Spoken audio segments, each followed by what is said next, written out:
ಮಂಚಿ ಗ್ರಾಮ ಪಂಚಾಯತ್ ಅಧ್ಯಕ್ಷರು ಜಿಎಂ ಇಬ್ರಾಹಿಂ ರವರು. ಅಭಿವೃದ್ಧಿ ಅಧಿಕಾರಿ ಮತ್ತು ಪಂಚಾಯತ್ ಸಿಬ್ಬಂದಿಗಳ ಜೊತೆ ಅನ್ಯೋನ್ಯತೆ ನಿಮಗಿಲ್ಲ. ಅವರ ಮೇಲೆ ದಬ್ಬಾಳಿಕೆ ಆಡಳಿತವನ್ನ ಅಧ್ಯಕ್ಷರು ಪ್ರದರ್ಶಿಸುತ್ತಾ ಇದ್ದಾರೆ. ಸರ್ಕಾರ ಇರುವಾಗ ನಮ್ಮದೇ ಶಾಸಕರಿದ್ರೆ ನಮಗೆ ಅಭಿವೃದ್ಧಿ ಮಾಡ್ಲಿಕ್ಕೆ ಆಗ್ತದೆ. ರಾಜ್ಯಕ್ಕೆ ನಾನು ಪಂಚಾಯತ್ ಅಲ್ಲಿ ಮಾಡಲೇ ಇಲ್ಲ.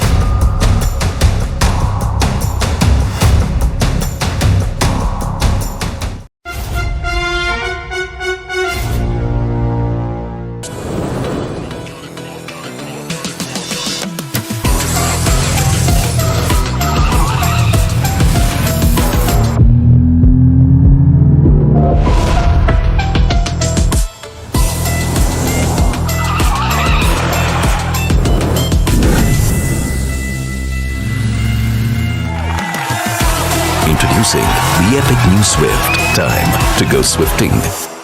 ಓಂ ಪವರ್ ಟರ್ಮಿನಸ್ ಆಟೋಮೋಟಿವ್ ಬ್ಯಾಟರಿಗಳು, inverters, UPS, online UPS, solar inverters ಮತ್ತು ನವೀಕರಿಸಬಹುದಾದ ಇಂಧನ ಉಪಕರಣಗಳು, tubular batteries, CCTV cameras, DVR ಮತ್ತು ಸೆಕ್ಯೂರಿಟಿ ಸಿಸ್ಟಮ್ಸ್, ಗ್ಯಾಸ್ ಗೀಸರ್ಗಳು ನಮ್ಮಲ್ಲಿವೆ.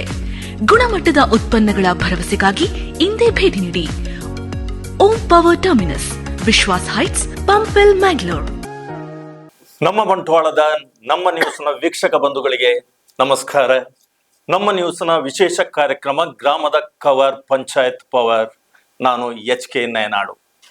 ಗ್ರಾಮಾಭಿವೃದ್ಧಿಯ ಹಿತದೃಷ್ಟಿಯಿಂದ ಗ್ರಾಮದ ಅಭಿವೃದ್ಧಿಗೆ ಪಂಚಾಯತ್ ಮೂಲಕ ಚೈತನ್ಯ ನೀಡುವಂತಹ ಪ್ರಜಾಪ್ರಭುತ್ವ ವ್ಯವಸ್ಥೆಯ ಅಡಿಯಲ್ಲಿ ನಡೆಯುವ ಗ್ರಾಮ ಪಂಚಾಯತ್ನ ಅಭಿವೃದ್ಧಿಯ ಮೇಲೆ ಬೆಳಕು ಚೆಲ್ಲುವ ಗ್ರಾಮದ ಪ್ರಥಮ ಪ್ರಜೆ, ಗ್ರಾಮ ಪಂಚಾಯತ್ ಅಧ್ಯಕ್ಷರ ಜೊತೆ ನೇರ ಮಾತುಕತೆ. ಈ ನಮ್ಮ ಊರು ಗ್ರಾಮದ ಕವರ್, ಪಂಚಾಯತ್ ಪವರ್. ನಮ್ಮ ಜೊತೆ ಇಂದಿನ ಮಾತುಕತೆಯಲ್ಲಿದ್ದಾರೆ ಮಂಚಿ ಗ್ರಾಮ ಪಂಚಾಯತ್ನ ಅಧ್ಯಕ್ಷರು, ಸಮರ್ಥ ನಾಯಕರು, ಸಮಾಜ ಸೇವಕರು ಆಗಿರುವಂತಹ ಶ್ರೀ GM ಇಬ್ರಾಹಿಂ ರವರು. ಹಲವು ವರ್ಷಗಳ ಕಾಲ ಪಂಚಾಯತ್ನ ಸದಸ್ಯರಾಗಿ ಪ್ರಸ್ತುತ ಅಧ್ಯಕ್ಷರಾಗಿರುವಂತಹ GM ಇಬ್ರಾಹಿಂ ಇವರೊಂದಿಗೆ ಮಾತುಕತೆಯನ್ನ ಮಾಡುವ. ನಮಸ್ಕಾರ GM ಇಬ್ರಾಹಿಂ ರವರಿಗೆ. ಅಧ್ಯಕ್ಷರಾಗಿ GM ಇಬ್ರಾಹಿಂ ರವರು ಕರ್ತವ್ಯವನ್ನ ನಿರ್ವಹಿಸ್ತಾ ಇದ್ದೀರಿ. ಗ್ರಾಮದ ಅಭಿವೃದ್ಧಿಗೆ ಯಾವುದು ಯೋಜನೆಗಳನ್ನ ಕೈಗೊಂಡಿದ್ದೀರಾ? ರಸ್ತೆ, ನೀರು, ಸಿಟಿ ಲೈಟ್, ಚರಂಡಿ, ಈಗ ಬಹುಗ್ರಾಮ ಒಂದು ನೀರಿನ ವ್ಯವಸ್ಥೆ ಬರ್ತಾ ಉಂಟು. ಮತ್ತು JJM ಅಲ್ಲಿ ಎಲ್ಲ ಟ್ಯಾಂಕಿ ನಮ್ಮ ಎಲ್ಲ ಕಡೆ ಆಗಿದೆ. JJM ವರ್ಕ್ನಿಂದ ಕುಡಿಯೋ ನೀರಿಗೆ ಯಾವುದೇ ಸಮಸ್ಯೆ ಈಗಿಲ್ಲ. ಮತ್ತು ಮಂಚಿ ಪ್ರಾಥಮಿಕ ಆರೋಗ್ಯ ಕೇಂದ್ರ, ಅದಕ್ಕೊಂದು 10 ಲಕ್ಷ ಹಣ ಇಟ್ಟು ಅದೊಂದು ಅಭಿವೃದ್ಧಿ ಪಡಿಸಲಾಗಿದೆ. ಮತ್ತು ಗ್ರಾಮ ಪಂಚಾಯತ್ ಹೊಸ ನೂತನ ಕಟ್ಟಡ, ಸುಸಜ್ಜಿತವಾದ ಕಟ್ಟಡವೂ ಕೂಡ ಇದೆ. ನಾವು 21 ಸದಸ್ಯರು, ಅದರಲ್ಲಿ ಪಕ್ಷ ಭೇದ ಮೆರೆತು ಎಲ್ಲರೂ ಒಟ್ಟಾಗಿ ನಾವು ಗ್ರಾಮದ ಅಭಿವೃದ್ಧಿಗೆ ಶ್ರಮಿಸ್ತಾ ಇದ್ದೇವೆ. ಗ್ರಾಮದ ಅಭಿವೃದ್ಧಿಯ ಬಗ್ಗೆ ಕೆಲವೊಂದು ವಿಚಾರಗಳಲ್ಲಿ ತೃಪ್ತಿ ಇದೆ. ಕ್ಷೇತ್ರದ ಶಾಸಕರ ಸಹಕಾರ ನಿಮ್ಗೆ ಹೇಗಿತ್ತು? ಶಾಸಕರ ಅನುದಾನದಿಂದ ಗ್ರಾಮದ ಅಭಿವೃದ್ಧಿ ಆಗಿದೆ. ಶಾಸಕರ ಬರಲಿಲ್ಲ. ಏನು ಬರ್ಲಿಲ್ಲ? ಯಾಕೆ ಬರ್ಲಿಲ್ಲ? ಯಾಕೆ ಇಲೆಕ್ಷನ್ ಆದ ಮೇಲೆ ಫಂಡಿಂಗ್ ಸ್ವಲ್ಪ ಕಡಿಮೆ ಇತ್ತು. ಈಗ ಕೆಲವು ಕಡೆ ವಾರ್ಡಿಗೆ ಹಾಕಿದ್ದಾರೆ, ಒಂದು 5 ಲಕ್ಷ ಕೈಯೂರು ರೋಡಿಗೆ ಹಾಕಿದ್ದಾರೆ. ಆಮೇಲೆ ಅನುದಾನ ಬರಲಿಲ್ಲ. ಮತ್ತೆ ಹಣ ಹಾಕಿದ್ದು ಗ್ರಾಮ ಪಂಚಾಯತ್ನ ರಸ್ತೆಗೆ, ಗ್ರಾಮ ಪಂಚಾಯತ್ ರಸ್ತೆಗೆ. ಹಾಗಾದ್ರೆ ಅನುದಾನ ಬಂದಿದೆ ಅಂತ ಆಯ್ತು. 5 ಲಕ್ಷ ಬಂದಿದೆ. ಸರಿ. ಘನತ್ಯಾಜ್ಯ ಪರಿಹಾರಕ್ಕೆ ಗ್ರಾಮದ ಅಧ್ಯಕ್ಷರಾಗಿ ನೀವು ಗ್ರಾಮದಲ್ಲಿ ಕೈಗೊಂಡಂತ ಪರಿಹಾರಗಳೇನು? ನಮ್ಮಲ್ಲಿ ಘನತ್ಯಾಜ್ಯದ ಘಟಕವೇನು ಇದೆ. ಘಟಕ ಇದೆ. ಅದಕ್ಕೆ ಈಗ ಒಂದು ಗಾಡಿ ಒಂದು ಹಳೆದಾಗಿದೆ, ಹೊಸ ಗಾಡಿ ನಾವು ಟೆಂಡರ್ ಕರೆದಿದ್ದೇವೆ. ಘಟಕ ಹೇಗೆ ಉಂಟು? ಘಟಕ ಒಳ್ಳೆದುಂಟು, ಕ್ಲೀನ್, ಸ್ವಚ್ಛತವಾಗಿ ಉಂಟು. ಘನತ್ಯಾಜ್ಯ ಘಟಕದ ಬಗ್ಗೆ ಸ್ಥಾಪಿಸುವಂತ ಆ ನಿರ್ಣಯ ತಗೊಂಡದ್ದು ನಿರ್ಧಾರದಲ್ಲಿ ಗ್ರಾಮದಲ್ಲಿ ಆ ಘಟಕ ಆದ್ದು. ಹೌದು. ಘಟಕದ ಕೆಲಸ ಕಾರ್ಯಗಳು ನಡೀತಾ ಇದೆ. ಇಲ್ಲ, ಘಟಕ ಯಾವ ಹಾಗೆ 10-12 ವರ್ಷ ಆಯ್ತು. ಅಲ್ಲ, ಕಸ ವಿಲೇವಾರಿಯ ಬಗ್ಗೆ ಸೂಕ್ತ ಕ್ರಮ ನೀವು ಕೈಗೊಳ್ಳಲಿಲ್ಲ, ಎಲ್ಲೆಂದರಲ್ಲಿ ಕಸ ಎಸೆಯುತ್ತಿದ್ದಾರೆ ಎನ್ನುವಂತ ಒಂದು ಆರೋಪ ನಿಮ್ಮ ಮೇಲೆ ಇದೆ. ಈ ಬಗ್ಗೆ ನೀವೇನ್ ಹೇಳ್ತೀರಿ? ಮತ್ತೆ ನೀವು ಹೇಳ್ತೀರಿ ತ್ಯಾಜ್ಯಗಳನ್ನು ಸರಿಯಾಗಿ ಸಮರ್ಪಕವಾಗಿ ನಾವು ಕೆಲವೊಂದು ಕಡೆ ರಾತ್ರಿ ಹೊತ್ತಲ್ಲಿ ಬೆಳಿಗ್ಗೆ 5 ಗಂಟೆಗೆ ಹೋಗಿ ಈ ಫ್ಲಾಟ್ ಅಲ್ಲಿ ಇರ್ತಾರೆ, ಅವರು ವೆಹಿಕಲ್ ಹೋಗೋ ರಸ್ತೆ ಬದಿ ಬಿಸಾಡಿ ಹೋಗ್ತಾರೆ. ನಮಗೆ ಆ ಟೈಮ್ ಅಲ್ಲಿ ಅವ್ರು ನೋಡ್ಲಿಕ್ಕೆ ಆಗುದಿಲ್ಲ. ಒಂದು 5 ಗಂಟೆ ಬೆಳಿಗ್ಗೆ, ಹ್ಮ್ ರಾತ್ರಿಯ 12 ಗಂಟೆ ಮೇಲೆ ಎಸೆದು ಹೋಗ್ತಾರೆ ರಸ್ತೆ ಬದಿಯಲ್ಲಿ. ಅದನ್ನು ನಾವು ಏನು ಮಾಡ್ಲಿಕ್ಕೆ ಆಗುದಿಲ್ಲ, ಅದನ್ನು ನಾವು ಕ್ಲೀನ್ ಮಾಡ್ತಾ ಇದ್ದೀವಿ. ಅದಕ್ಕೆ ಕ್ರಮ ಕೈಗೊಳ್ಳದಿದ್ದರೆ ಅದು ಗ್ರಾಮಕ್ಕೆ ಕೆಟ್ಟ ಹೆಸರಲ್ವಾ? ಕೆಟ್ಟ ಹೆಸರು. ಆ ಬಗ್ಗೆ ನಾವು ಏನು? ಸಿಸಿ ಕ್ಯಾಮೆರಾ ಹಾಕಿದ್ರು, ಅದನ್ನು ಆ ಕಡೆ ತಂದು ಬಿಸಾಡ್ತಾರೆ. ಸಿಸಿ ಕ್ಯಾಮೆರಾ ಹಾಕಿದ್ರು, ಅಲ್ಲಿ ಬಿಸಾಡೋದಿಲ್ಲ, ಮತ್ತೊಂದು ಜಾಗದಲ್ಲಿ ಬಿಸಾಡಿ ಹೋಗ್ತಾರೆ. ಎಲ್ಲಾ ಕಡೆ ಸಿಸಿ ಕ್ಯಾಮೆರಾ ಹಾಕ್ಲಿಕ್ಕೆ ಆಗುದಿಲ್ಲ. ಸರಿ, ಗ್ರಾಮದಲ್ಲಿ ನೀರಿನ ಸಮಸ್ಯೆಗೆ ಪರಿಹಾರ ನೀಡಿದ್ದೀರಾ. ಮನೆ ಮನೆಗೆ ನೀರು ಕೊಡ್ಬೇಕು ಅಂತೇಳಿ ಗ್ರಾಮ ಪಂಚಾಯತ್ನ ಕಾನೂನೇ ಇದೆ. ಮನೆ ಮನೆಗೆ ನೀರು ಹೋಗ್ತಾ ಇದ್ದಾಯ? ಮಂಚಿ ಗ್ರಾಮದಲ್ಲಿ ಪ್ರತಿಯೊಂದು ಮನೆಗೂ ನಮಗೆ ಬೇಸಿಗೆ ಕಾಲದಲ್ಲೂ ನೀರು ಇಲ್ಲ ಅಂತ ಒಂದು ಸಮಸ್ಯೆ ಬರಲೇ ಇಲ್ಲ. ಎಲ್ಲಾ ಕಡೆ ಈ 2-4 ವರ್ಷ ಆಯ್ತು ನೀರಿನ ಸಮಸ್ಯೆ ಅಭಾವ ಬರಲೇ ಇಲ್ಲ. ಪ್ರತಿ ಮನೆಗೂ ಮನೆಗೂ ನೀರುಂಟು. ನೀರಿನ ಸಮಸ್ಯೆಗಾಗಿ ಜನರು ಗ್ರಾಮ ಪಂಚಾಯತಿಗೆ ಬರ್ತಾ ಇಲ್ಲ, ಬೊಬ್ಬೆ ಆಗ್ತಾ ಇಲ್ಲ. ಏನಿಲ್ಲ. ನೀರಿನ ಬಿಲ್ ಮತ್ತು ಮನೆ ತೆರಿಗೆ ಸರಿಯಾಗಿ ವಸೂಲಿ ಮಾಡುವಲ್ಲಿ ನೀವು ಎಡವಿದ್ದೀರಿ. ನಿಮ್ಮ ಆಡಳಿತ ಎಡವಿದೆ. ನೀರು ಬಿಡುವ ಕೆಲಸಗಾರರಿಗೂ ನೀವು ತಿಂಗಳ ಸಂಬಳವನ್ನು ಕೊಡ್ತಾ ಇಲ್ಲ. ಪಂಚಾಯತ್ನಲ್ಲಿ ಹಣ ಇಲ್ಲ, ಹೌದಾ? ನೀರಿದ್ದು ಸಮಸ್ಯೆ ಒಂದು 10,000 12,000 ಬಾಕಿ ಉಂಟು. ಕೆಲವರು ಕಡು ಬಡವರು, SC ST ನವರು, ನಾವು ಅವ್ರದ್ದು ಒಂದು ಜನಪರ ಅವರಿಗೆ ಕುಡಿಯುವ ನೀರಿನ ವ್ಯವಸ್ಥೆ ಅದನ್ನು ಕಟ್ಟು ಮಾಡಿದ್ರೆ ಒಂದು ತಪ್ಪು ಅಭಿಪ್ರಾಯ ಬರ್ತದೆ. ಉಸುಲು ಆಗ್ತಾ ಉಂಟು, ಯಾರು ನೀರು ಬಿಡೋರಿಗೆ ಸಂಬಳ ಏನೋ ಬಾಕಿ ಆಗ್ಲಿಲ್ಲ, ಆದ್ರೂ ನಾವು ಕಟ್ಟು ಮಾಡ್ಲಿಕ್ಕೆ ಹೋಗ್ಲಿಲ್ಲ. ಮೂಲಭೂತ ಸೌಕರ್ಯ ಹಕ್ಕು ಹೊರತು ಕುಡಿಯುವ ನೀರು ಸಂಬಳ ಬಿಡುವವನಿಗೆ ಬರ್ತಾ ಉಂಟು. ಕೆಲವರು ಕಟ್ಟುವವರು ಕಟ್ತಾ ಇದ್ದಾರೆ ಬಂದು, ಕೆಲವರು ಕಟ್ತಾ ಇಲ್ಲ. ಹಾಗೆ ಅವರಿಗೆ ಕ್ಷಮೆಯನ್ನು ಕೊಟ್ಟಿದ್ದೀರಾ ನೀವು? ಕ್ಷಮೆ ಕೊಡ್ಲಿಲ್ಲ, ರಿಕ್ವೆಸ್ಟ್ ಮಾಡ್ತಾ ಇದ್ದೇವೆ. ಬಂದು ಕಟ್ತಾ ಇದ್ದಾರೆ, ಸ್ವಲ್ಪ ಮನೆಯಿಂದ ಸ್ವಲ್ಪ ಕಟ್ತಾ ಇದ್ದಾರೆ. ಕಳೆದ ಅವಧಿಯ ಅಧ್ಯಕ್ಷರ ಜೊತೆಯಲ್ಲಿ ನೀವು ಹೊಂದಾಣಿಕೆ ರಾಜಕಾರಣ ಮಾಡ್ತಾ ಇದ್ದೀರಿ ಅಂತೇಳಿ ಒಂದು ಆರೋಪ ಇದೆ. ಜನರಿಗೆ ಒಂದು ನ್ಯಾಯ, ರಾಜಕೀಯವಾಗಿ ಒಂದು ನ್ಯಾಯ ಇಲ್ಲ, ಹಾಗೇನಿಲ್ಲ. ಸಮರ್ಥವಾಗಿ ನಾವು ಇರೋದಕ್ಕೆ ಇದು ಪಕ್ಷದ ಆರೋಪ ನೆನ್ಪಿರ್ಲಿ. ವಿರೋಧ ಮಾಡುವಾಗ ವಿರೋಧ ಮಾಡಿದ್ದೇವೆ ನಾವು, ಅಡ್ಜಸ್ಟ್ಮೆಂಟ್ ಏನು ಮಾಡ್ಲಿಲ್ಲ. ಮತ್ತೆ ಯಾಕೆ ಆರೋಪ ಬರ್ತಾ ಉಂಟು? ಆರೋಪ ಸಾಮಾನ್ಯ ಇರುವುದೇ, ಅದು ರಾಜಕೀಯ ಅಂತ ಹೇಳ್ತೀರಾ? ಅಂತೂ ನೀವು ಆತ್ಮಸಾಕ್ಷಿಯಾಗಿ ಸರಿಯಾಗಿದ್ದೇವೆ. ಇದೀಗ ನಿಮ್ಮ ಗ್ರಾಮದ ಜನಸಂಖ್ಯೆ ಎಷ್ಟು? ನಮ್ದು ಅಣ್ಣಂದರ ಜನಗಣತಿ ಪ್ರಕಾರ 8,017.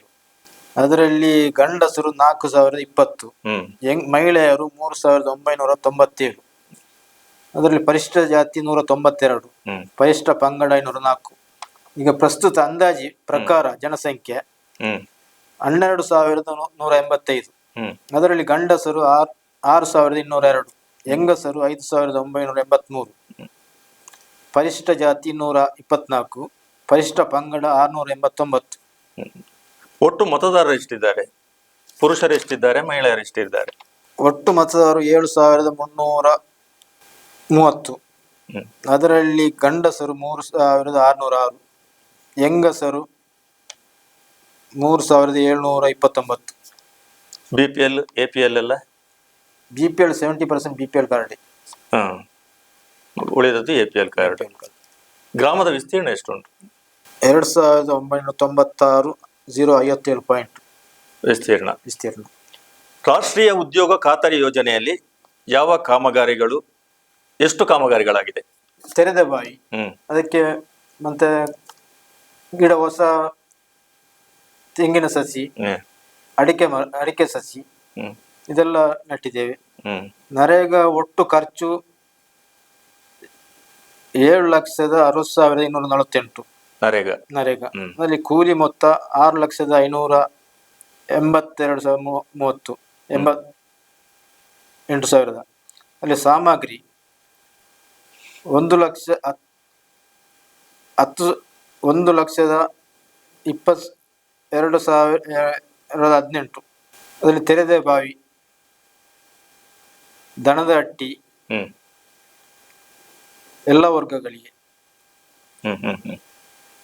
ಎನ್ನಡಿ ಮೇಕೆ ಕುರಿ ಸೆಡ್ ಅದರಲ್ಲಿ 70,000 ಸಿಗ್ತದೆ. ಹಂದಿ ಸೆಡ್ 57,000, ಕೋಳಿ ಸೆಡ್ 60,000, ಕೊಳವೆ ಬಾವಿ ಮರು ಪೂರಣ ಘಟಕ 30,000, ಮತ್ತೆ ಸೋಕ್ ಬಿಟ್ಟು, ಬಚ್ಚಲು ಗುಂಡಿ, ದ್ರವ ತ್ಯಾಜ್ಯ ಗುಂಡಿ, ಎಳೆಹುಳು ಗೊಬ್ಬರ ಘಟಕ, ಬಯೋಗ್ಯಾಸ್, ಕೃಷಿ ಹೊಂಡ ರಚನೆ, ಗೊಬ್ಬರ ಗುಂಡಿ, ಇಂಗು ಗುಂಡಿ, ವಸತಿ ಯೋಜನೆಗಳಿಗೆ 3 ಹಂತದಲ್ಲಿ 90 ಮಾನವ ದಿನಗಳ ಕೂಲಿ 31,410. ಬಸವ ಆಶ್ರಯ ಯೋಜನೆ ಉಂಟಲ್ವಾ, ಅವರಿಗೆ 31,410 ರೂಪಾಯಿ ಸಿಗ್ತದೆ ಫಲಾನುಭವಿಗಳಿಗೆ.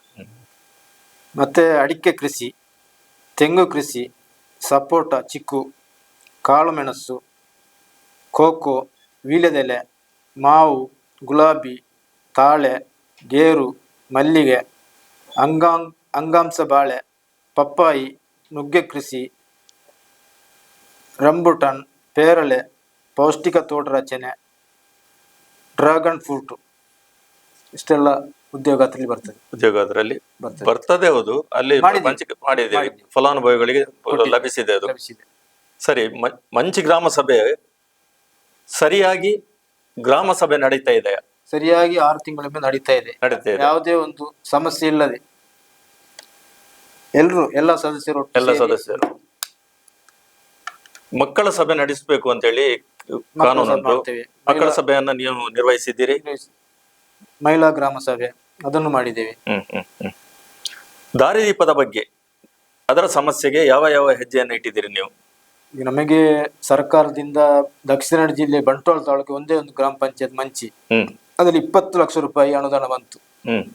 ಮೀಟರ್ ಮಾಡಿ ಅದು ಪ್ರಗತಿಯಲ್ಲಿದೆ. ಈಗ ಒಂದೇ ಕಡೆ ಸ್ವಿಚ್ ಹಾಕಿದ್ರೆ, ಒಂದು ಏರಿಯಾ ಒಂದು DC ಇದ್ರೆ ಅಲ್ಲಿ ಒಂದು ಸ್ವಿಚ್ ಹಾಕಿದ್ರೆ, ಮೇನ್ ಸ್ವಿಚ್ ಹಾಕಿದ್ರೆ ಆಟೋಮೆಟಿಕ್ ಆಗಿ ಒತ್ತುತ್ತದೆ ರಾತ್ರಿ 6 ಗಂಟೆಯಿಂದ ಬೆಳಿಗ್ಗೆ 6 ಗಂಟೆವರೆಗೆ. ದಾರಿದೀಪದ ಸಮಸ್ಯೆ ಇಲ್ಲ ಅಂತ ಹೇಳ್ತೀರಿ. ಗ್ರಾಮಕ್ಕೊಂದು ರುದ್ರಭೂಮಿ ಅಂತ ಹೇಳಿಬೇಕು. ರುದ್ರಭೂಮಿಯ ಬಗ್ಗೆ ಗ್ರಾಮ ಪಂಚಾಯತ್ ಗಮನವನ್ನ ಹರಿಸಿದ್ರೆ? ಸುಸಜ್ಜಿತವಾದ ರುದ್ರಭೂಮಿ ನಮ್ಮಲ್ಲಿ ಆಗಿದೆ. ಯಾರು ನಿರ್ವಹಿಸ್ತಾ ಇದ್ದೀರಿ? ಪಂಚಾಯತ್ ಅದಕ್ಕೆ ಸಮಿತಿ ಮಾಡಿದ್ದೇವೆ ನಾವು. ಅದರಲ್ಲಿ ಶಾಸಕರು ಹಣವನ್ನು ಕೊಟ್ಟಿದ್ದಾರೆ, ವಿಧಾನ ಪರಿಷತ್ ಕೋಟ ಶ್ರೀನಿವಾಸ ಪೂಜಾರಿ ಅವರು ಕೊಟ್ಟಿದ್ದಾರೆ. ಸುಸಜ್ಜಿತವಾದ ಒಂದುಂಟು ಮಂಚಿ ಕಾಡಂಗಡಿಯಲ್ಲಿ. ಗ್ರಾಮ ಸಭೆಯಲ್ಲಿ ಆಗಿರುವಂತ ನಿರ್ಣಯಗಳನ್ನೆಲ್ಲ ನೀವು ಈಡೇರಿಸಿದ್ದೀರಾ? ಗ್ರಾಮ ಸಭೆಯಲ್ಲಿ ನಿರ್ಣಯಗಳು ಈಡೇರಿಸಿಕ್ಕೆ ಕಷ್ಟ ಉಂಟು. ಪಂಚಾಯತಿಗೆ ಬಂದ ಅದನ್ನು ಈಡೇರಿಸಿಕ್ಕೆ ಆಗೋದಿಲ್ಲ. ಮೂಲಭೂತ ಸಮಸ್ಯೆಗಳು ಸರಿ ಮಾಡ್ತೇವೆ. ಕೆಲವರು ರಸ್ತೆ ಅದೆಲ್ಲ ಹೇಳ್ತಾರೆ, ಅದನ್ನೆಲ್ಲ ಪಂಚಾಯತ್ ಮಾಡ್ಲಿಕ್ಕೆ ಆಗೋದಿಲ್ಲ. ಆ ಬಗ್ಗೆ ಗಮನ ಕೊಡ್ಲೇ ಇಲ್ಲ. ಮಾಡಿದ್ದೇವೆ, ಸಾಧ್ಯವಾದಷ್ಟು ಮಾಡಿದ್ದೇವೆ. ಹೆಚ್ಚಿಗೆ ಮಾಡ್ಲಿಕ್ಕೆ ಆಗ್ಲಿಲ್ಲ. ಗ್ರಂಥಾಲಯ ನಡೀತಾ ಉಂಟು ಪಂಚಾಯತ್ ಅಲ್ಲಿ, ಬಿಲ್ಡಿಂಗ್ ಅಲ್ಲಿ. ಅದರ ನಿರ್ವಹಣೆ ಎಲ್ಲ ಪಂಚಾಯತ್ ಮಾಡ್ತಾ ಉಂಟು. ಗ್ರಾಮದಲ್ಲಿ ಬಗೆಹರಿಸಲಾಗದ ಸಮಸ್ಯೆ ಏನಾದ್ರೂ ಇದೆಯಾ ಮಂಚಿ ಗ್ರಾಮ ಪಂಚಾಯತ್ ಅಲ್ಲಿ? ನಿಮ್ಮ ಪಂಚಾಯತ್ ಅಲ್ಲಿ ಯಾವುದಿಲ್ಲ. ರಸ್ತೆ ಸಮಸ್ಯೆ 2 ಉಂಟು, ಅದು ಬಗೆಹರಿದಿದೆ. ಪ್ರಸ್ತುತ ಗ್ರಾಮದಲ್ಲಿ ಆಗಿರುವಂತಹ ಅಭಿವೃದ್ಧಿ ಕಾರ್ಯಗಳೇನು, ಬಾಕಿ ಉಳಿದಿರುವಂತಹ ಅಭಿವೃದ್ಧಿ ಕಾರ್ಯಗಳೇನು ನಿಮ್ಮ ಅಧ್ಯಕ್ಷಾವಧಿಯಲ್ಲಿ? ನಾನು 20 ವರ್ಷ ಸದಸ್ಯ. ರಮಣಾತ್ರಿ ಅವರು ಉಸ್ತುವಾರಿ ಸಚಿವರು ಇದ್ದಾಗ ಸಾಧಾರಣ ಮಂಚಿ ಗ್ರಾಮದ ಎಲ್ಲ ಒಳ ರಸ್ತೆಗೆ ಕಾಂಕ್ರೀಟ್ ರಸ್ತೆ ಮಾಡಿದ್ದಾರೆ ಅವರು. ಸಮಸ್ಯೆ ಆವಾಗ ಇರ್ಲಿಲ್ಲ, ಎಲ್ಲ ಸಮಸ್ಯೆ ಮುಗಿದಿತ್ತು. ಈಗ ಸ್ವಲ್ಪ ಇದ್ದದನ್ನು ಕಳೆದ ಅವಧಿಯಲ್ಲಿ ರಾಜೇಶ್ ನಾಯ್ಕರು ಮಾಡಿದ್ದಾರೆ. ನಮ್ದು ಸಮಸ್ಯೆ ಎಲ್ಲ ಆಗಿದೆ, ರೋಡ್ ಇದ್ದ ಸಮಸ್ಯೆ ಏನಿಲ್ಲ. ಇದೀಗ ಒಂದು ಬ್ರೇಕ್ ನ ನಂತರ ಚರ್ಚೆ ಮುಂದುವರಿಯುತ್ತದೆ.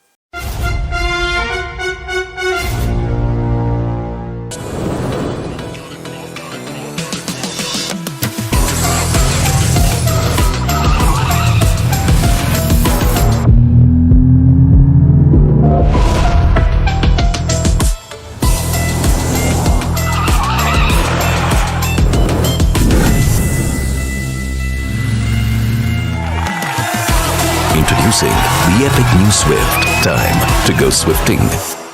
ಓಂ ಪವರ್ ಟರ್ಮಿನಸ್. ಆಟೋಮೋಟಿವ್ ಬ್ಯಾಟರಿಗಳು, inverters, UPS, online UPS, solar inverters ಮತ್ತು ನವೀಕರಿಸಬಹುದಾದ ಇಂಧನ ಉಪಕರಣಗಳು, tubular batteries, CCTV cameras, DVR ಮತ್ತು ಸೆಕ್ಯೂರಿಟಿ ಸಿಸ್ಟಮ್ಸ್, ಗ್ಯಾಸ್ ಗೀಸರ್ಗಳು ನಮ್ಮಲ್ಲಿವೆ. ಗುಣಮಟ್ಟದ ಉತ್ಪನ್ನಗಳ ಭರವಸೆಗಾಗಿ ಇಂದೇ ಭೇಟಿ ನೀಡಿ. Om power terminus, Vishwas heights, Pumpwell, Mangalore.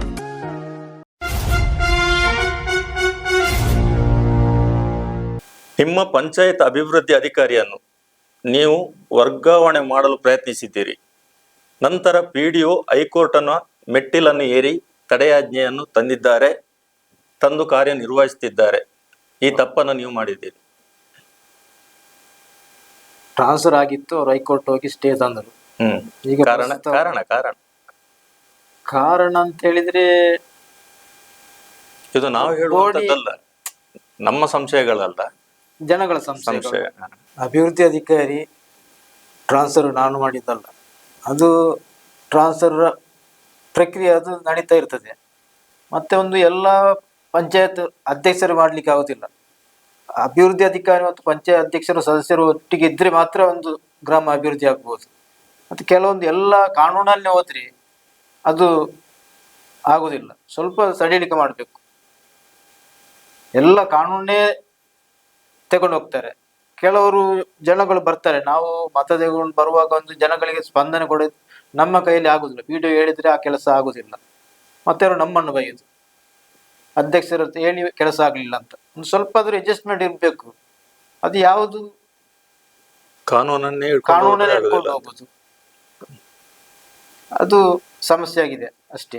ಹಾಗೆ ನೀವು ಅವರನ್ನು ವರ್ಗಾವಣೆ ವರ್ಗಾವಣೆ ಮಾಡ್ಲಿಲ್ಲ. ವರ್ಗಾವಣೆ ಅದು ಸಹಜ ಪ್ರಕ್ರಿಯೆ ಆಗುದು. ವರ್ಗಾವಣೆ ಅವರು ಹೈಕೋರ್ಟ್ ಮೆಟ್ಟಲು ಏರಿ ಅವರು ಪುನಃ ಅಲ್ಲಿಗೆ ಬಂದ್ರು. ಅವರು ಪುನಃ ಹೈಕೋರ್ಟಿಗೆ ಹೋಗಿ ವಾಪಸ್ ಮುಂಚೆ ಪಂಚಾಯತಿಗೆ ಬಂದ್ರು. ಈಗ ಕರೆಕ್ಟ್ ಆಗಿದ್ದಾರೆ. ಈಗ ಸರಿಯಾಗಿದ್ದಾರೆ. ಸರಿಯಾಗಿ. ಅಭಿವೃದ್ಧಿ ಅಧಿಕಾರಿ ಮತ್ತು ಪಂಚಾಯತ್ ಸಿಬ್ಬಂದಿಗಳ ಜೊತೆ ಅನ್ಯೋನ್ಯತೆ ನಿಮಗಿಲ್ಲ, ಸರಿಯಾಗಿದ್ದೀರಿ ಅಂತ ಹೇಳ್ತಾ ಇದ್ದೀರಿ ನೀವು. ಅವರ ಮೇಲೆ ದಬ್ಬಾಳಿಕೆ ಆಡಳಿತವನ್ನ ಅಧ್ಯಕ್ಷರು ಪ್ರದರ್ಶಿಸ್ತಾ ಇದ್ದಾರೆ. ಯಾವ ತಪ್ಪದು. ನಾನು ಯಾವುದೇ ಒಂದು PD ಆಗಲಿ ಪಂಚಾಯತ್ ಸ್ಟಾಫ್ ಆಗಲಿ ಯಾರಿಗೂ ನಾನು ಬೈದವನಲ್ಲ, ಜೋರು ಮಾಡಿದವನಲ್ಲ. ಇಂಥ ಕೆಲಸ ಬಗ್ಗೆ ನಾನು ಹೇಳ್ತೇನೆ. ಲೇಟ್ ಆಗಿ ಬಂದ್ರೆ ಕೇಳ್ತೇನೆ. ಮತ್ತೆ ಅವರಿಗೆ ಮೇಲೆ ದೌರ್ಜನ್ಯ ಯಾವುದು ಮಾಡಲಿಲ್ಲ. ಪಂಚಾಯತ್ ಅಧಿಕಾರಿಗಳಿಗಾಗ್ಲಿ ಪಂಚಾಯತ್ ಸಿಬ್ಬಂದಿಗಳಿಗಾಗ್ಲಿ ಯಾವುದೇ ದೌರ್ಜನ್ಯ ನೀವು ಮಾಡಲಿಲ್ಲ. ಆದರೆ ಗ್ರಾಮ ಪಂಚಾಯತಿಗೆ ಬರುವಂತ ಸಾಮಾನ್ಯ ಗ್ರಾಮಸ್ಥರಿಗೂ ಸಮಾನವಾಗಿ ನ್ಯಾಯ ನೀಡುತ್ತಿಲ್ಲ. ಅಲ್ಲೂ ರಾಜಕೀಯ ಮಾಡ್ತೀರಿ. ರಾಜಕೀಯ ನಾನು ಪಂಚಾಯತ್ ಅಲ್ಲಿ ಮಾಡ್ಲೇ ಇಲ್ಲ. ಇದು ಪ್ರಜಾಪ್ರಭುತ್ವ ವ್ಯವಸ್ಥೆಯಲ್ಲಿ ಸರಿಯಲ್ಲ. ಇದು ಮಾಡ್ಲೇ ಇಲ್ಲ. ಮಾಡಿದ್ದೀರಿ ಎನ್ನುವಂತ ಆರೋಪವ ಅಪರಾಧವ? ಅದು ಆರೋಪ. ಮಾಡ್ಲೇ ಇಲ್ಲ. ಯಾರಿಗೂ ಯಾವ ಪಕ್ಷ ಬಂದ್ರು ಸೌಜನ್ಯದ ಮಾತಾಡಿ ಕಳಿಸಿದ ಹೊರತು ಯಾವುದೇ ಸಮಸ್ಯೆ ಎತ್ಕೊಂಡು ಬರ್ಲಿಲ್ಲ. ಅವರು ಒಂದು ಪ್ರತಿಭಟನೆ ಆಗ್ಲಿ ಮನವಿ ಆಗ್ಲಿ ಯಾವ್ದು ತರಲೇ ಇಲ್ಲ. ಅಂತರ್ಜಲ ವೃದ್ಧಿಸಲು ಯಾವುದೆಲ್ಲ ಕಾರ್ಯಯೋಜನೆಯನ್ನ ಗ್ರಾಮ ಪಂಚಾಯತ್ ರೂಪಿಸಿದೆ? ಬಾವಿ, ಕೆರೆ. ಬಾವಿ ಉಂಟು. ಕೆರೆ ಇಲ್ಲ ನಮ್ಮಲ್ಲಿ. ಬಾವಿ ಮಾತ್ರ. ಬೇರೆ ಯಾವ್ದು ಯೋಜನೆಗಳಿಲ್ಲ. ನೀವು ಸದಸ್ಯನಾಗಿದ್ದಂತ ವಾರ್ಡ್, ನೀವು ಅಧ್ಯಕ್ಷರಾದ ಮೇಲೆ ಆ ವಾರ್ಡ್ಗೆ ನಿಮ್ಮ ಕೊಡುಗೆ ಏನು? ನಾನು ಅಧ್ಯಕ್ಷನಾಗುವ ಮೊದಲೇ ವಾರ್ಡಿನ ಸಮಸ್ಯೆ ಎಲ್ಲ ಬಗೆಹರಿದಿದೆ. 5 ಸದಸ್ಯನಾಗಿ ಬಗೆಹರಿದಿದೆ. ಸದಸ್ಯನಾಗಿರುವಾಗಲೇ ಅಧ್ಯಕ್ಷನಾಗಿಲ್ಲ, ಅದಕ್ಕೆ ಮೊದಲೇ ಬಗೆಹರಿದಿದೆ. ಆಗದ ಅಧ್ಯಕ್ಷರು ಒಳ್ಳೆದಿದ್ರು. ನಾನೇ ವಾರ್ಡ್ ಸದಸ್ಯ. ನಾನು ರಮಣಾತ್ರಿ ಅವರ ಅನುದಾನ ತಂದು, ನಮ್ಮ ಸ್ಪೀಕರ್ ಅವರು ನಮ್ಗೆ ಸ್ವಲ್ಪ ಅನುದಾನ ಕೊಟ್ಟರು. ಆವಾಗ ಉಸ್ತುವಾರಿ ಮಂತ್ರಿ ಇರುವಾಗ ಎಲ್ಲ ಸಮಸ್ಯೆ ಬಗೆಹರಿದೆ. ಹಾಗೆ ಮೊನ್ನೆ ಒಂದು ರೋಡ್ ಬಾಕಿ ಇತ್ತು, ರಮಣಾತ್ರಿ 10 ಲಕ್ಷ ಕೊಟ್ಟಿದ್ದಾರೆ. ಮಣವರ್ತೆ ಅದನ್ನ ನಿಮ್ಮ ವಾರ್ಡ್ಗೆ ಹಾಕಿದ್ದೀರಾ? ನನ್ನ ವಾರ್ಡಿಗೆ ಹಾಕಿದ್ದೇನೆ ಅಧ್ಯಕ್ಷರಾಗಿ. ಅದೊಂದು ವಾರ್ಡ್ ಬಾಕಿ ಇತ್ತು. ಅದು ಬಾಕಿದ ವಾರ್ಡ್ ಎಲ್ಲ ಡೆವಲಪ್ಮೆಂಟ್ ಎಲ್ಲ ಆಗಿದೆ. ಕೃಷಿಕರ ಕಷ್ಟಗಳಿಗೆ ಸ್ಪಂದಿಸಿದ್ದೀರಾ? ಗ್ರಾಮದ ಕೃಷಿಕರ ಸಮಸ್ಯೆಗಳಿಗೆ ನೀವು ತಲೆಗೊಟ್ಟಿದ್ದೀರಾ? ಕೃಷಿಕರು ಸಮಸ್ಯೆ ಹೊತ್ತುಕೊಂಡು ಬರ್ಲಿಲ್ಲ. ಅವರಿಗೆ ಉದ್ಯೋಗ ಖಾತ್ರಿತ್ತು. ಎಡೆ ಸಸಿ ಗಿಡ ನಡ್ಲಿಕ್ಕೆಲ್ಲ ಬರ್ತಾ ಇದ್ದಾರೆ. ಪಂಚಾಯತ್ ಮಾಡಿಕೊಂಡು ಮಾಡ್ತಾ ಇದ್ದೀರಿ. ಸರ್ಕಾರದ ಗ್ಯಾರಂಟಿ ಯೋಜನೆಯಿಂದ ಗ್ರಾಮದ ಅಭಿವೃದ್ಧಿಗೆ ಏನಾದ್ರೂ ತೊಡಕು ಬಂದಿದ? ಇಲ್ಲ, ಏನು ಬರ್ಲಿಲ್ಲ. ತೊಡಕೇನು ಬರ್ಲಿಲ್ಲ. 2012ರಲ್ಲಿ ಸಾರ್ವಜನಿಕರ ಕೊಡುಗೆಯಾಗಿ ಕೊಟ್ಟಿದ್ದಂತಹ ಧ್ವಜಸ್ತಂಭವನ್ನು ಕಾರಣವಿಲ್ಲದೆ ಕೆಡವಿ ಸಾಮಾನ್ಯ ಸಭೆಯಲ್ಲಿ ಚರ್ಚೆಯಾದರೂ ನೀವು ನಿರ್ಮಿಸದೆ ಅದಕ್ಕೆ ಅಗೌರವವನ್ನು ತೋರಿದ್ದೀರಿ. ನೀವು PDOಗೆ ಮಾಹಿತಿ ಇರಲಿಲ್ಲ. ಆಮೇಲೆ PDO ಮುತುವರ್ಜಿ ವಹಿಸಿ ಅದನ್ನ ಮೊದಲ ಹೊಸ ಧ್ವಜಸ್ತಂಭ ಹಳೆದಾಗಿದೆ ಅಂತ ಹೇಳಿ ನವೀಕರಣ ಮಾಡ್ಲಿಕ್ಕೆ 70,000 ಮೊದಲ ಅಧ್ಯಕ್ಷರು PDO ಅವರು ಇಟ್ಟದ್ದು. ಅದು ಇಟ್ಟು ಬರೋದಕ್ಕಿಂತ ಮೊದಲು ಇಟ್ಟಿದ್ದಾರೆ ಅವರು. ಆಮೇಲೆ ನಮಗೆ ಸ್ವಾತಂತ್ರ್ಯಕ್ಕೆ ಧ್ವಜಸ್ತಂಭ ಆಗ್ಬೇಕಂತಿತ್ತು. ಎಸ್ಟಿಮೇಟ್ ಮಾಡಿತ್ತು. ಆಮೇಲೆ ಅವರು ಸ್ವಲ್ಪ PDO ಕಾಂಟ್ರಾಕ್ಟ್ ನಿಲ್ಲಿಸಿದ್ರು. ಆಮೇಲೆ ಸಮಸ್ಯೆ ಬಗೆಹರಿದಿತ್ತು. ಧ್ವಜಸ್ತಂಭ ಆಗಿದೆ. ಈಗ ಧ್ವಜಸ್ತಂಭ ಉಂಟು. ಧ್ವಜಾರೋಹಣ ಅದರಲ್ಲೇ ಮಾಡಿತ್ತು. ಆದ್ರೆ ನಿಮ್ಮ ಮೇಲೆ ಆರೋಪ ಇದೆ ಅದರದ್ದು. ಹೊಸ ಧ್ವಜಸ್ತಂಭ ಮಾಡುವ ಆರೋಪ. ಹಳೆ ಧ್ವಜಸ್ತಂಭವನ್ನು ಕೆಡವಿದ್ದೀರಿ ಎನ್ನುವಂತ ಒಂದು ಆರೋಪ. ಹಳತ್ತಾಗಿತ್ತು ಅದು ನವೀಕರಣ. ಅವರು ಬಿಲ್ಡಿಂಗ್ ಮಾಡುವಾಗ ಹೋಗಿತ್ತು, ಅದು ಸೈಡಲ್ಲಿ ಹೋಗಿತ್ತು. ಅನೇಕ ಆರೋಪ ನಿಮ್ಮ ಮೇಲಿದ್ದರೂ ವಿಚಾರಣೆ ಮತ್ತು ಮಾತುಕತೆಗೆ ನೀವು ಗೈರು ಹಾಜರಾಗ್ತೀರಿ, ಯಾವುದೇ ಮಾತುಕತೆಗೆ ನೀವು ಬರ್ತಾ ಇಲ್ಲ, ಇದು ನಿಜವ? ತಪ್ಪದು. ಹ? ಇಲ್ಲ. ಕಾಮಗಾರಿ ಮಾಡುವಾಗ ನಿರ್ಲಕ್ಷ್ಯವನ್ನ ಮಾಡ್ತೀರಿ ನೀವು. ಯಾವುದೇ ಕಾಮಗಾರಿ ಮಾಡುವಾಗ ಮುತುವರ್ಜಿಯನ್ನ ವಹಿಸುವುದಿಲ್ಲ. ಇಂಜಿನಿಯರ್ ಜೊತೆಯಲ್ಲಿ ಸಂಪೂರ್ಣವಾಗಿ ಮಾತುಕತೆಗೆ ಬರ್ತಾ ಇಲ್ಲ ನೀವು ತಪ್ಪು. ಎನ್ನುವಂತ ಆರೋಪ ಇದೆ. ನಾನು ನಿನ್ನೆ ಇಂಜಿನಿಯರ್ ಆಫೀಸ್ ಹೋಗಿ ಎಸ್ಟಿಮೇಟ್ ಮಾಡಿಸಿ ಬಂದಿದ್ದೇನೆ. ಪಂಚಾಯತ್ ನಂದಲ್ಲ, ಬೇರೆಯವ್ರದ್ದು, ಇಡೀ ಗ್ರಾಮಕ್ಕೆ. ಇವತ್ತು 7-8 ಇವತ್ತು ಬಂದಿತ್ತು ಪಂಚಾಯತಿಗೆ. ಹಾಗಾದ್ರೆ ಇದೆಲ್ಲ ಹಾಗೇನಿಲ್ಲ. ಆರೋಪವೇ. ಆರೋಪ. ಎರಡನೇ ಅವಧಿಯಲ್ಲಿ ಬೂಟಾಟಿಕೆಯ ಮಾತುಗಳನ್ನು ಬಿಟ್ಟರೆ ಗ್ರಾಮದಲ್ಲಿ ಯಾವುದೇ ಕಾರ್ಯ ಮಾಡಿಲ್ಲ ಅಧ್ಯಕ್ಷರು. ಅಲ್ಲ, ಅಧ್ಯಕ್ಷರಿಗೆ ನಮಗೆ ಸರ್ಕಾರ ಇರುವಾಗ ನಮ್ಮದೇ ಶಾಸಕರಿದ್ರೆ ನಮಗೆ ಅಭಿವೃದ್ಧಿ ಮಾಡ್ಲಿಕ್ಕೆ ಆಗ್ತದೆ. ನಮಗೆ ಇನ್ನೊಂದು ಪಂಚಾಯತ್ ಬೇರೆ ಅಧ್ಯಕ್ಷರು ಇರುವಾಗ ನಮಗೂ ಶಾಸಕರು ಅನುದಾನ ಕೊಡುದಿಲ್ಲ. ನಮ್ಮ ಪಕ್ಷದ ಶಾಸಕರು ಇಲ್ಲ. ಆದ್ರೂ ಅನುದಾನ ಪಂಚಾಯತ್ ಇಲೆಕ್ಷನ್ ಮೊದಲು ಬರ್ತದೆ. ನಮಗೆ ಒಂದು 10 ಲಕ್ಷ ಮನತ್ರ ಕೊಟ್ಟಿದ್ದಾರೆ, ವಾಪಸ್ ಬರ್ಬೋದು. ಅಧಿಕಾರಿಗಳ ಜೊತೆ ಮಾಡಿಕೊಂಡಂತಹ ಮುನಿಸಿನಿಂದಾಗಿ ಅಭಿವೃದ್ಧಿಗೆ ಹಿನ್ನಡೆ ಆಗಿದೆ ಅಂತೇಳಿ ನಿಮ್ಮವರೇ ಹೇಳ್ತಾ ಇದ್ದಾರೆ, ಆಡಳಿತ ಮಂಡಳಿ. ಈ ಬಗ್ಗೆ ನೀವೇನ್ ಹೇಳ್ತೀರಿ? ಹಾಗೇನಿಲ್ಲ, ಹಾಗೇನಾಗ್ಲಿಲ್ಲ. ಇದೀಗ ನಿಮ್ ಜೊತೆ ಹೌದು ಇಲ್ಲ ಉತ್ತರವನ್ನು ನೀವು ನೀಡಬೇಕು. ಅಧ್ಯಕ್ಷರು ಗ್ರಾಮದ ಅಭಿವೃದ್ಧಿ ಕಡೆ ಗಮನ ನೀಡಿಲ್ಲ. ಸುಳ್ಳದು. ಗಮನ ನೀಡಿಲ್ಲ. ನೀಡಿದ್ದೀರಿ. ಗ್ರಾಮ ಪಂಚಾಯತ್ ಅಧ್ಯಕ್ಷರು ಸಾರ್ವಭೌಮರೇ, ಹಾಗೆ ನೀವು ವರ್ತಿಸ್ತೀರಿ? ಇಲ್ಲ. ಮುಂದಕ್ಕೂ ನೀವು ಚುನಾವಣೆಗೆ ನಿಲ್ಲುತ್ತೀರಿ, ಎದುರಾಳಿ ವಿಜೇತನಾಗುತ್ತಾನೆ. ಅದು ಗ್ರಾಮದ ವಾರ್ಡ್ನ ಜನರ ಕೈಯಲ್ಲಿರುವುದು. ನೀವು ಗ್ರಾಮದ ಅಭಿವೃದ್ಧಿಗಾಗಿ ಯೋಜನೆ ಹಾಕಿದ್ದರಿಂದಲೇ ಆರ್ಥಿಕವಾಗಿ ನೀವು ಬಲಾಢ್ಯರಾದಿರಿ. ಆರ್ಥಿಕ ಏನೂ ಇಲ್ಲ, ನನ್ನ ಪರಿಸ್ಥಿತಿ ಬಂದು ಸರ್ವೆ ಮಾಡಬಹುದು. ನೀವು ಅಧ್ಯಕ್ಷನಾಗಿ ತನ್ನ ವಾರ್ಡ್ ಅನ್ನು ಬದಿಗೊತ್ತಿ ನೀವು ಸಂಪೂರ್ಣ ಇಡೀ ಗ್ರಾಮದ ಅಭಿವೃದ್ಧಿಗೆ ಗಮನ ಹರಿಸಿದ್ದೀರಿ. ಪಂಚಾಯತ್ ಅಧ್ಯಕ್ಷ ಮೇಲೆ ಇಡೀ ಗ್ರಾಮದ ಅಭಿವೃದ್ಧಿ ಗಮನ ಹರಿಸಲೇಬೇಕು. ಯಾವುದೇ ಕಾಮಗಾರಿ ಆಗುವುದಿಲ್ಲ ಎಂದಾಕ್ಷಣ ಸರ್ಕಾರ ಸ್ಪಂದಿಸುತ್ತಿಲ್ಲ ಎಂದು ಸರ್ಕಾರಕ್ಕೆ ದೂರ ಆಗ್ತೀರಿ. ತಪ್ಪದು. ಇಷ್ಟೊತ್ತು ನಮ್ಮ ಜೊತೆಯಲ್ಲಿ ಮಂಚಿ ಗ್ರಾಮ ಪಂಚಾಯತ್ನ ಅಧ್ಯಕ್ಷರೂ ಆಗಿರುವಂತಹ ಶ್ರೀ GM ಇಬ್ರಾಹಿಂ ರವರು ತಮ್ಮ ಗ್ರಾಮದ ಸಮಸ್ಯೆಗಳ ಬಗ್ಗೆ, ಅಭಿವೃದ್ಧಿಗಳ ಬಗ್ಗೆ ಇಷ್ಟೊತ್ತು ನಮ್ಮ ನ್ಯೂಸ್ನೊಂದಿಗೆ ಮಾತುಕತೆಯನ್ನ ಮಾಡಿದ್ದೀರಿ. ವಿಚಾರವನ್ನ ಸವಿಸ್ತಾರವಾಗಿ ತಿಳಿಸಿದ್ದೀರಿ. ನಿಮಗೆ ನಮ್ಮ ಬಂಟ್ವಾಳದ ನಮ್ಮ ನ್ಯೂಸ್ನ ಪರವಾಗಿ ಮತ್ತೊಮ್ಮೆ ವಂದನೆಗಳನ್ನು ಸಲ್ಲಿಸ್ತಾ ಇದ್ದೇವೆ.